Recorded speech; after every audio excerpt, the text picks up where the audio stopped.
Love the draft. Love what the Seahawks did. Brock gave it an A. I think I said A-.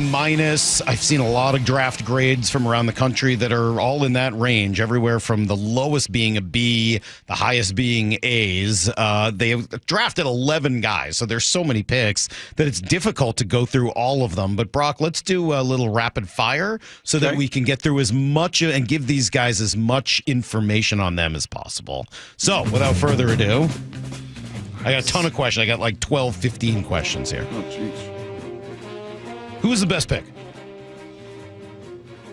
Gray Zabel is the best pick. I don't lose my mind the way I lost my mind Thursday night. A little bit of my voice as I watched that video. I was reminded. I started seeing stars. Like I got to be careful about making those sudden movements. I guess at 49 years of age. But Gray Zabel was the best pick, man. I've come to understand that they were not going to drop down below 25. They knew their need. There were a few guys in that interior group they liked, but Gray Zabel was their one. Yeah, I would agree. I don't think it's really even all that close. I mean, he's not necessarily my favorite pick, and we'll go through some of the kind of fun stuff they did. But how could you not love the fact that they got exactly what they needed at the right spot? And as we talked about, the way the draft went in the first round, I'm not sure they had much of a choice. Like, you had to do it then. You couldn't get cute. They didn't. They drafted a guy that they needed, and then talking to him last Friday really confirmed it all. I mean, he was awesome. Learning about Pierre, South Dakota, learning about what it meant to pick rocks at the farm, learning about the his love of Bush music, Lights and the Bud Heavies and just all of it. Classic rock to pop country. He's got it all from A to Z. And I think Steve Hutchinson going to join us tomorrow. Cool. You heard that name referenced a lot by Johnny. We'll let him tell the story. But I think Steve was most enamored with his voice, his command, which when you think about this line and you think about the different talents they've had, and they've had talent, and Charles and Abe are talented, but they're not a voice. And I think we got that sense Friday morning talking to him. This guy might just command that. Who was the highest upside pick they made? I'll answer this one first. It's Jalen Milroe. Yeah, like if he hits? Yeah, if he hits, it's Jalen Milroe. I mean, like, if you get a franchise quarterback in the third round, he's got the highest upside with his ability to run and everything else. If he can figure out the passing part of this, Jalen Milroe is the highest upside pick they made. 92 is a perfect spot to make it. So hopefully Hutch and Passon tomorrow. Hopefully Nick Saban and Daniel Jeremiah Wednesday.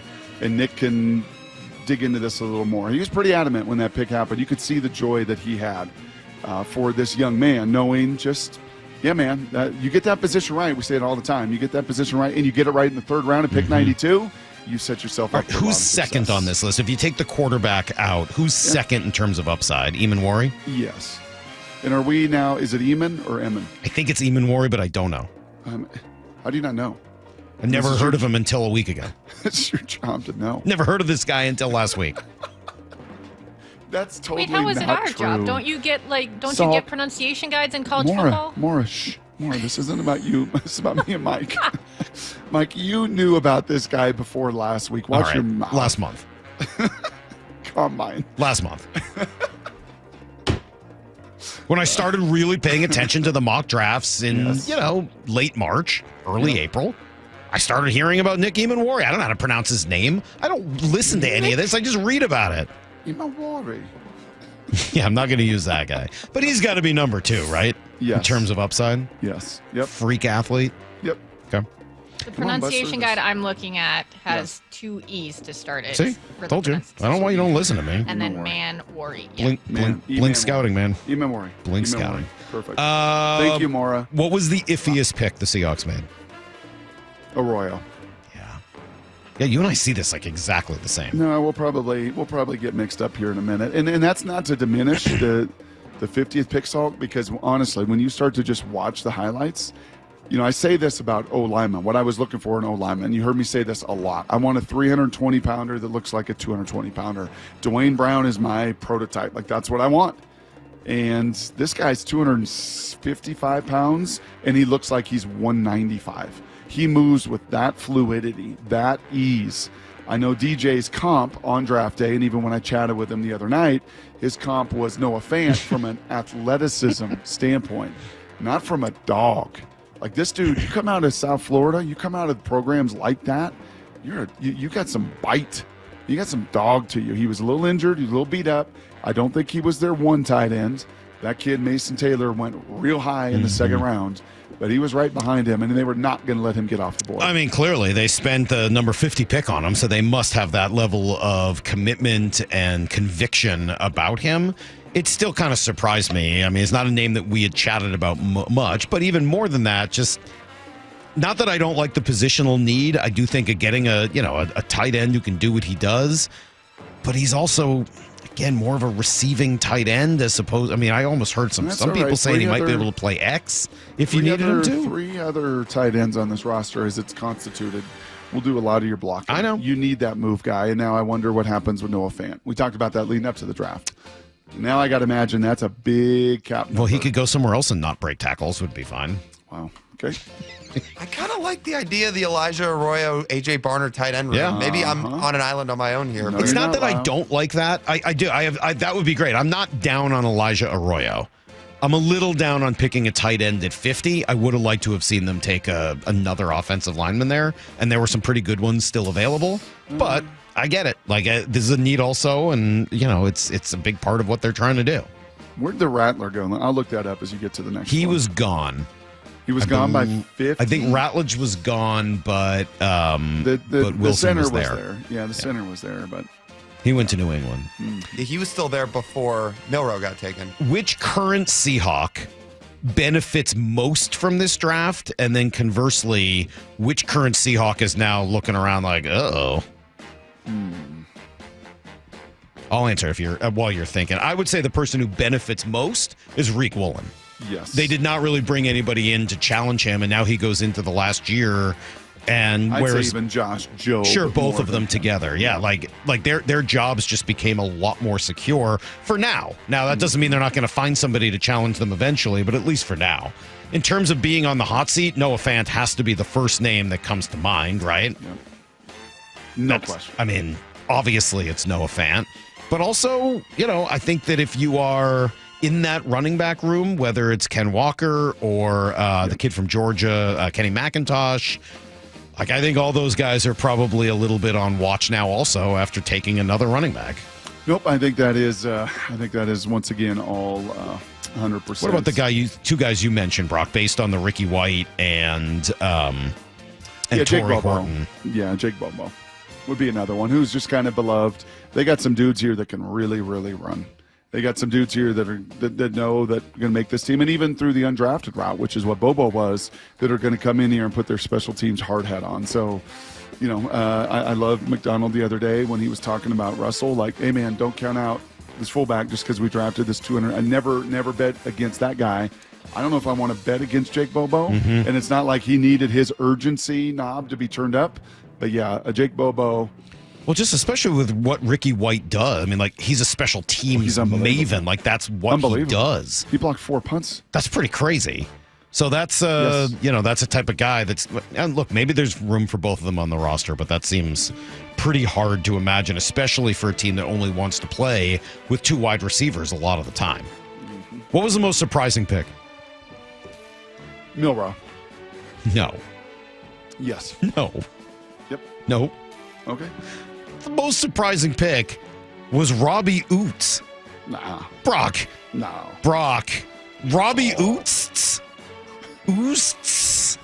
Robbie Oosts. Maura, we're going to need you again, please. Fact checker. Oh no, can you I was on the air when he got picked, and I definitely struggled with that one. But we came to the conclusion it's Oots. Especially when he was listed as a 330-pound tight end or whatever it is. They're like, wait, what? This the tight end who's surprising caught thing about it- 160 yards last year in passing, and then you find out quickly he's going to be a fullback. But you don't think that was surprising? Later too. Not at 175. Nah. Bottom of the no, not at 175. I thought that's where they were going to take your Milroe guy. before Shador. Jonah Monheim. Yeah, Milroe is still with Sam Darnold and Drew Lock on the roster. Now I love it. You pit me against the wall a few times, especially down the stretch, and I said to you, yeah, Milroe 3rd or 4th round is kind of where I would take him. So it wasn't shocking, but it was bold. It was bold, and it's why Mike Macdonald called Sam Darnold right before that pick and everything else, and said, hey, just heads up, we love you. This is not an indictment on you. This is a unique talent, a guy with unique traits. Going to take some time to refine, and we're going to make that move. All right, I'll give you one more answer potentially for this. And again, maybe you don't value it that way because it's fifth rounder. But how about Riley Mills at pick 142, a guy that got hurt in the playoff this year, is in all likelihood not going to be ready to go at training camp, maybe not by the start of the season. Defensive tackle, but he's really sort of that like kind of tweener defensive end type, right? He's not like a rush edge end, but he's sort of like that, almost like healthy, what Red Bryant used to be. Yeah, had he not torn his ACL in the playoff, and he was a big reason they got to the playoff. He was unblockable at times for Notre Dame. He would have been like a third-round pick to the Pittsburgh Steelers. He just smelled and reeked of a Pittsburgh Steeler. But because I think of that knee injury and may have to redshirt a season and other needs that they had, that guy. That's a bit of a surprise. I didn't see that one coming. I would agree. Especially being their only other defensive pick after especially after trading out of the fourth round to get 3 fifth-rounders. Yeah, that was a little surprising, I would say. Okay. When you get to rookie minicamp and just throw eyes on these guys, who will be the most impressive looking? Have you seen Nick Emanwari? I mean, it's got to be him, right? I'm sorry, Maura. You're going to have to shelve K9. K9's a little squatty, right? He's not. This guy is Adonis. Sean Springs was like the most perfectly sculpted athlete human I ever saw in my life. And then he tore his hamstring and he had a big hole. Like you could put a golf ball in the hole in his hamstring after that injury. But beforehand, I was like, you can't. I mean, Italian sculptors in the first century, you can't do it better than that. Like that, it doesn't get better than that. And that's Nick Emanwari.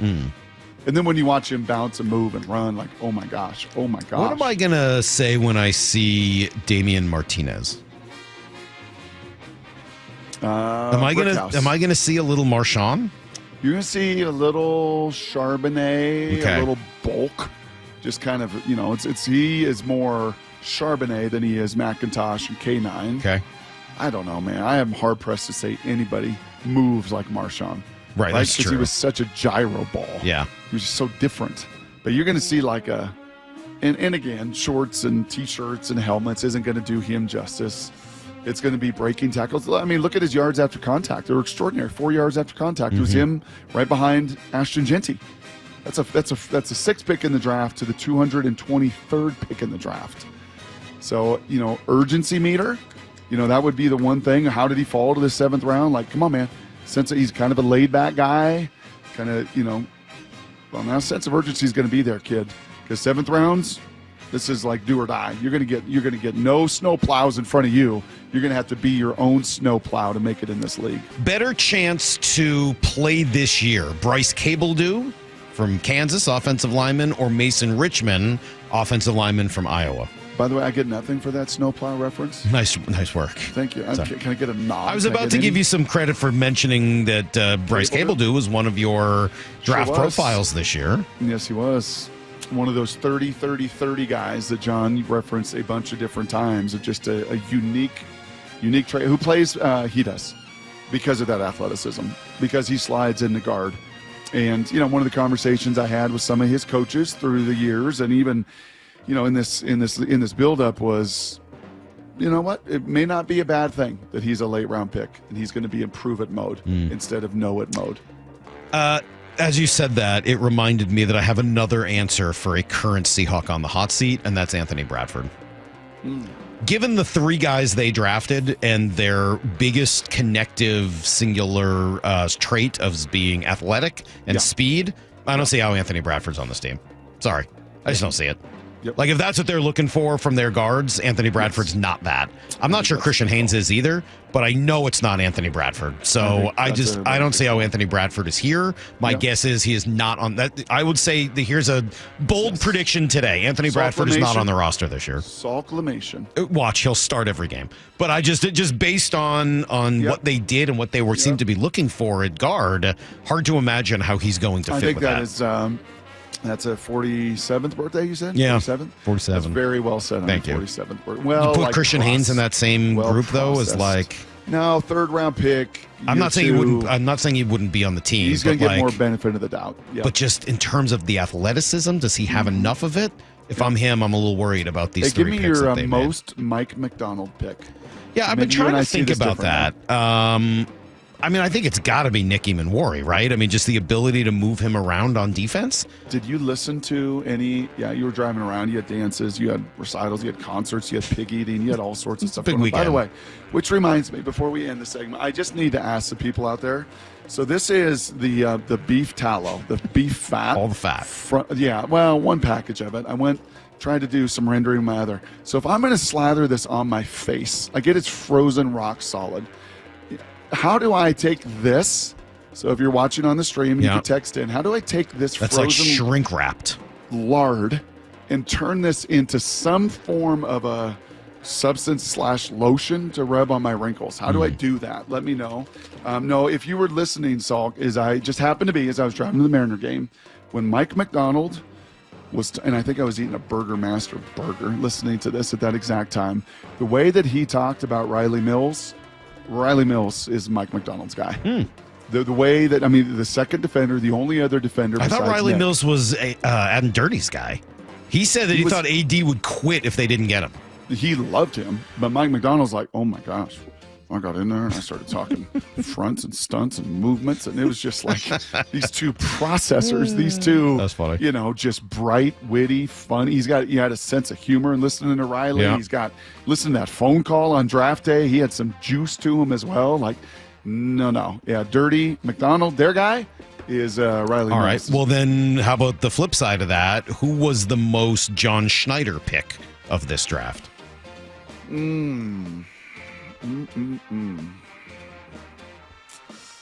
Yeah, that's a good. Can I say the last one so I can play the phone call to Ricky White? Ricky White?